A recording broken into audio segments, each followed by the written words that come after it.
Last question. This is a question from Chip. This is a tricky one. It's a short one. Did Jephthah sacrifice his daughter? Now, here's the story in the Bible. Jephthah made a vow to God, and God, if you do this, then the first thing that appears to me when I come home to my house, I will sacrifice it to you. He comes home and his daughter rushes out to meet him. Okay, first thing, learn from Jephthah. Don't make silly promises to God. That was a rash promise. Just don't do that. Second thing you learn from Jephthah, if you make a rash promise, even then you kind of ought to follow through with it, but did he sacrifice it? Did he sacrifice his daughter? Why don't we take a look at the story? Mm-hmm. You got it there in Numbers 11. Yes. It's a fascinating story. Now, here's the thing. Here's why I'm going to just come right out right now. We don't have much time. And I'm going to say I don't think so. No.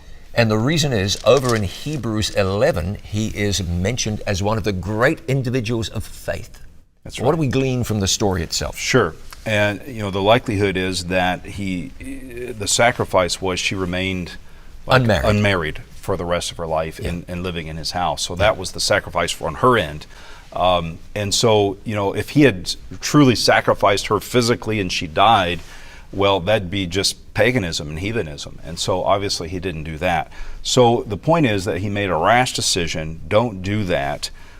Think things through. That's really the moral of the story. But she was sacrificed in a certain way, ethically, so to speak, remaining in his house as a virgin the rest of her life. But at the same time, her life was not taken from her. Yeah, and that's important, I think, to understand. The poor woman was not killed, was not sacrificed. I mentioned Numbers 11. It's Judges 11, mm-hmm. And so that makes that right. No, we don't believe her life was taken. Hey, thanks for your question. Time to go. Yep, time to We go. hope you'll join us again for more questions next time. This has been Line Upon Line, brought to you by It Is Written.